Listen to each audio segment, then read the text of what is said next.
listeners, welcome to another episode of Romance Unraveled. I am one of your co-hosts, Jacob Bozen, I am your other co-host, Kevin Keene. and Kevin has another guest for us today. So, Kevin, let's have you introduce him. Yeah, so my guest this week is my friend Chris. I know Chris through the Burning Man community in the DC area, and we met almost 3 years ago at this point at a burn in West Virginia, and we have been very close ever since then. So I'll turn it over to you, Chris, if you want to give any additional background about yourself, like where you're from, what you do, any hobbies or things like that, go for it. Hi. Um, yeah, Kevin and I met 3 years ago at a burn, and like you said, we've been very close. Um, we've basically, we're always hanging out and having a really good time.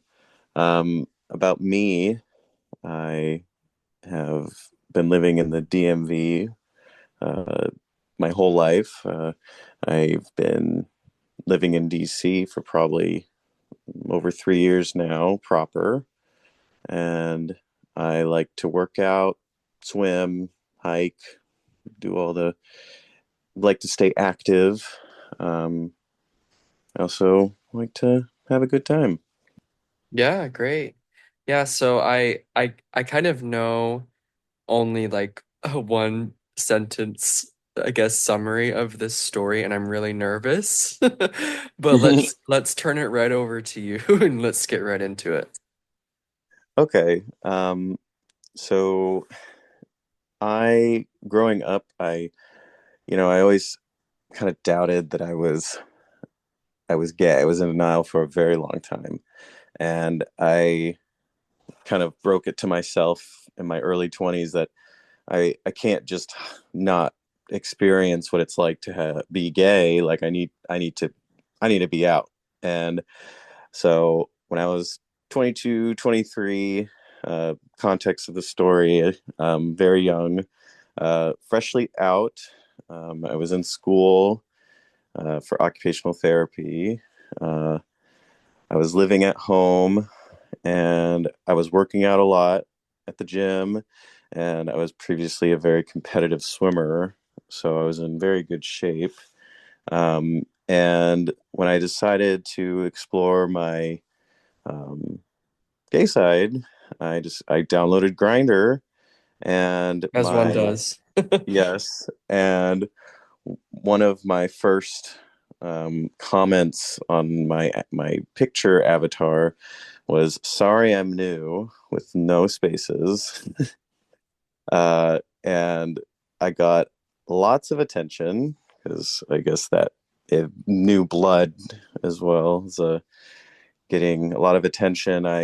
Um, I was going into a lot of guys' houses because I couldn't host because I was living at home, so I would travel to them, and I was being a little unsafe and naive and stupid, and um, I, made decisions that, you know, bad decisions that make good stories, And here we are. and here we are. So I'm being hit up by this guy, um, and he's an older guy, probably like almost double my age. And how old are you? At the time, I was 22, 23, so he was probably pushing 40. Right now, I'm 31, so it was a long time ago. So I fell for this older, nicer man, and I drive over to his house, which ended up being like a mansion. And In DC. I, no, this was, since I was living at home, I was in Virginia. Sorry, that was a detail I left out. I was in Virginia, so I wasn't in DC. Sorry. So I get to his house in Virginia, and it's like a mansion, and he answers the door, and he looks like his pictures. He has like a little dog he's holding. It's like, wow, this is I feel like it's a stereotypical gay having like a tiny little dog. Um, Yeah. Was this uh, the first time that you had met him, or how long were yes, you talking before well, you went to his house? probably like 2 hours. I talked to him Oh before I wow, went. okay. Yeah, it was one of those things. Um, Usually those conversations never come to anything after talking for 2 hours. You end up just going to bed. Right. So Uh, my question is, so I typically don't go to people's houses the first time. I typically like meet them somewhere in public. What was like did you is that something that you normally did or was well, it as I mentioned, I was naive and stupid and doing things not very safe, and okay. I, I'd been going over to a lot of people's houses, and I was not thinking it was unsafe Okay. because I had I did have some gay friends that were just like, yeah, I just go over to people's houses, and I couldn't host, so I just went over to their house instead. Yeah. So the guy, handsome, little dog. He's kind of he's just I'm standing on the porch, and as he's like talking to me and inviting me in, I could tell from the porch that the house was unfinished, and I could see like the subflooring, and it was a little sketchy. Um, I I asked him about it, and he said he just moved in and that he was renovating, and that he was going to rent out 6 rooms in the upstairs, and that he was going to be living in the basement. What? And it's just him. There's It's no one just him. else with him It was just him. He in a had not rented mansion. the. Yes, and so I was just like, okay, whatever, like shrug, like, all right, let's get to it, I guess. And Did you ask him what he did for work? no, Okay. yeah, That would have been the first thing that I asked. Well, it's also very bizarre to buy a mansion. So you obviously have some capital, and then to live in the basement. It just right. feels like not a very common pathway. No, but so it I didn't really think about it. Hindsight's 2020. I really didn't think much of it in the moment. So we walk over to the basement door, and Like through there, the house yeah, we're or walking through the house. We walk to the basement door. Um, there is a visible door combination system that you have to like input numbers to like open the door. And at this moment, I'm in this like sketchy house. There's a combination on this door. Am I gonna die? Oh well, my God, also I'm it's so kind of nervous. bizarre. It's kind of bizarre the entire house is completely unfinished and unfurnished, but he's invested in a padlock for his basement door. It Yeah. feels like Yeah, not the first step in the renovation. right, right. So, I go downstairs, and he opens the door, and I walk downstairs. I'm like, okay, this seems fine. And the whole basement has like furniture, there's carpet, there's a TV, a whole bedroom like down the hall. Like he was living down there. That seemed finished. I don't get how the rest of the house was not finished. So I wasn't really asking a lot of questions. I was very shy and nervous about the whole situation, just like sitting on a couch in the basement while he was sitting on the other couch away from me. And he was very intrigued and was asking me a lot of questions about what I've done with other guys because he knew that I was new. And he was just like, wouldn't it be awesome if I was the first guy that you did like intercourse with instead of just, messing around? And I was like, oh, yeah, sure. I think he was really into me because I was like still very fresh and young. Um, so he notices that I'm like nervous, and he offers me wine and a some like a contraption that I think he called a volcano, which like he put a weed in this container and closed it in the contraption and like vaporized the weed into a bag. And so the bag you just smoked from the bag. And I got incredibly crossfaded. I was really I was almost comatose. I was high and a little drunk. Were So I you at this point, were you pretty like your limits with like alcohol and weed, or were you you like new know to those as well at that point? I was kind of new to that as well. I was pretty straight edge most of my life. So like being in that kind of light of like alcohol and drugs was like okay. Um I don't know what my limit is. And, I think one drink actually does get me drunk, just one glass of wine. So now looking back, it was all bad decisions by me. I'd say so. So I get really fucked up. I'm just kind of sitting there like nonverbal, just, I think he was talking to me. Um, and he was like, I have such a nice body. He said he would love to give me a massage. And I was able to like give him like a nod, like, yeah, you can give me a massage. And I'm like, I don't know. I told him I couldn't move from the chair. And he's like, oh, that's okay. So picks me up somehow. I'm like over 200 pounds, 6 foot. This, this guy that is smaller than me picks me up somehow, and I am astonished. He lays me on a mat on the floor and with like a very comfortable pillow. And I am like, okay, that just happened. It's fine. Um, and he starts like kind of asking me if what he's doing is okay. He's like rubbing me up and down, and he starts making these really weird comments. Um, he's commenting about my legs.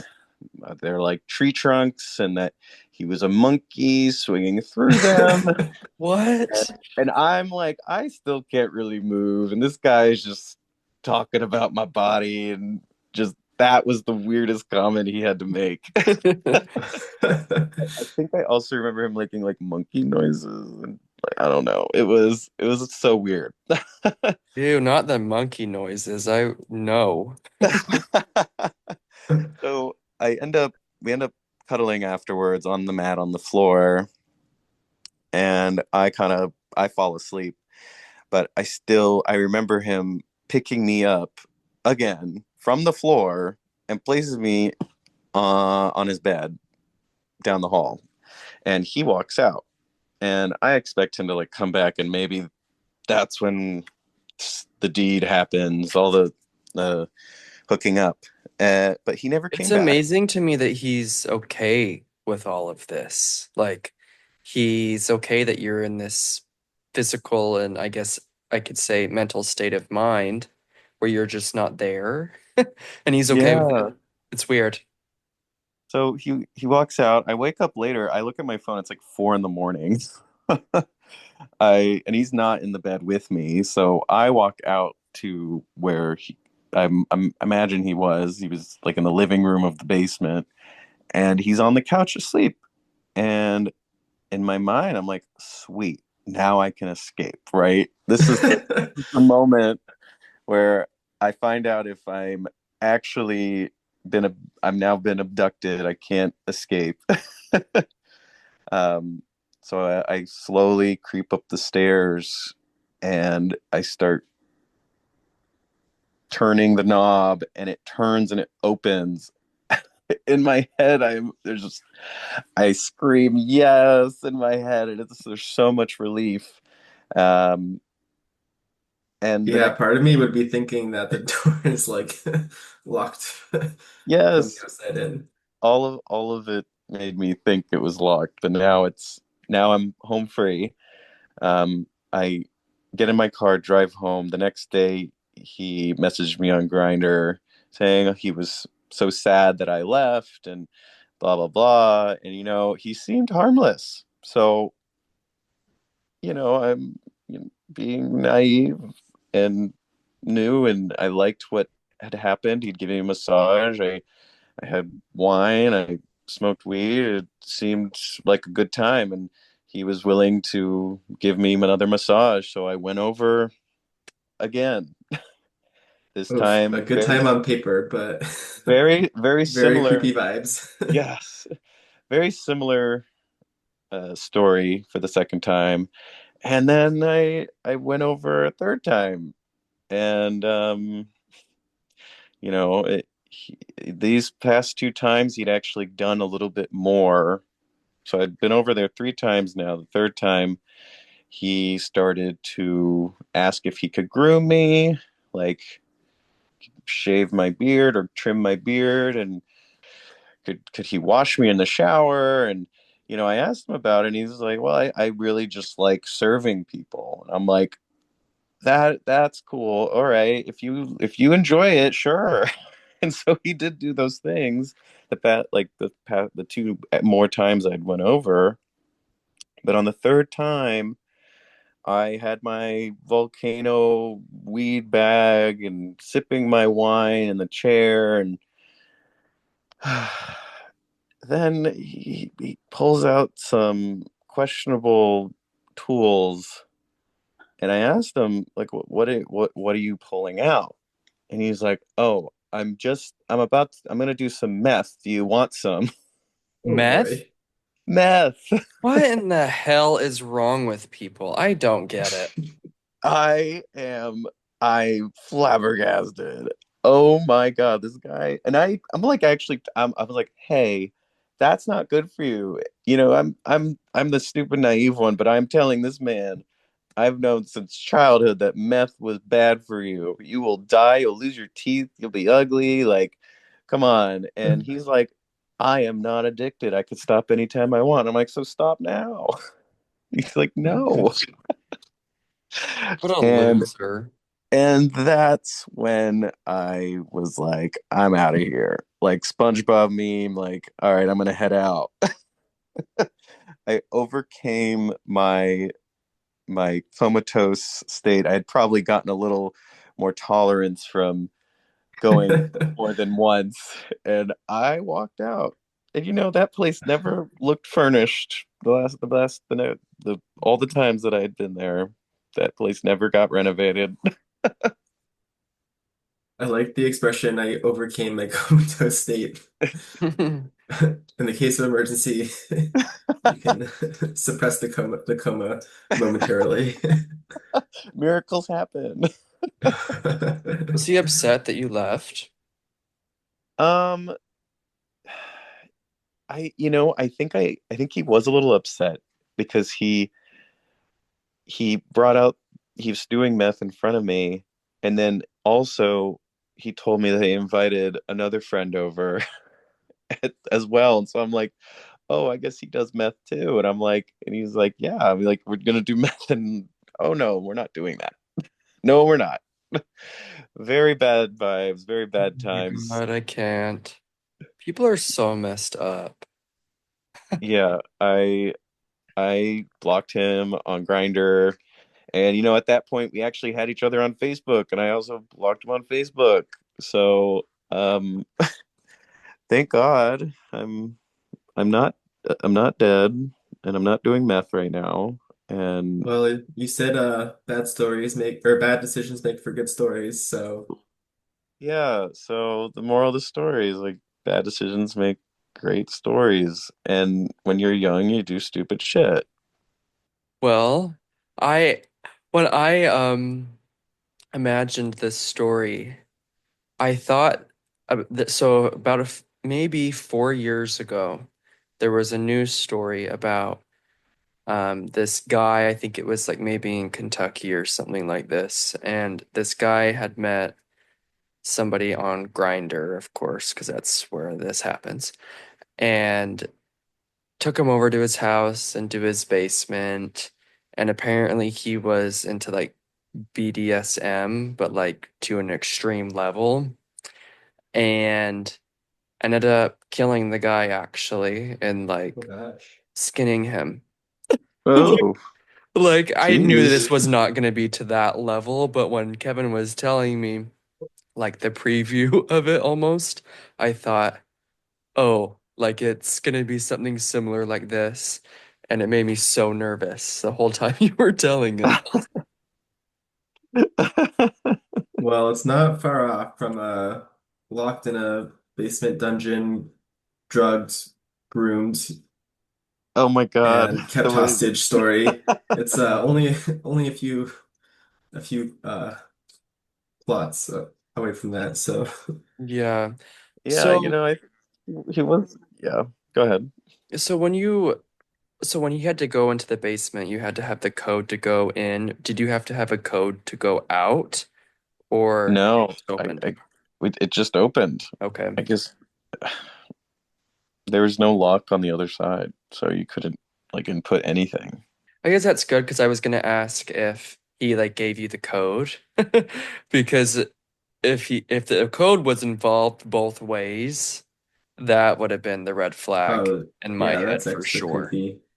Yeah, I, I I still can't get over the just like casual meth use. Like it just feels like I don't know. I feel like I've never seen or heard of that. It's just like it feels so out of the blue just from what you're doing to just like oh yeah, let's just do meth. No warning. No, Well, it's just like the you know. story with Augusto, Kevin, like 2 weeks ago or whatever.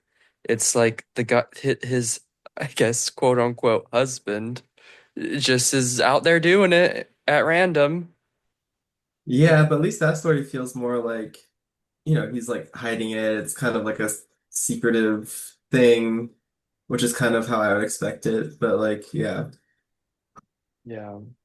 Well, Chris, we're no. so glad that you didn't do the math because, you know, that's not good. yeah, I think that would be a worse story, and I don't think worse stories make great stories. Great, Right, and he worse wouldn't be telling him. decisions make great. Yeah, I would have gone down a different path. I Yeah. think the expression should be bad decisions make for great stories, but terrible decisions make for terrible story, terrible endings. Gateway drugs lead to bad lifestyles. Um, great. Well, I think we can end it here, Chris, unless you have anything else you'd like to add to it. No, I think that's it. That's all she wrote. Okay, great. Yeah. Yeah, thanks for coming on. For our listeners, as always, make sure you subscribe and save. We are streaming anywhere you get your podcasts. And make sure you rate us 5 stars, of course. I expect nothing less. And leave some comments. Follow us on social media as well. We are Romance Unraveled on Facebook and Instagram. Until next time.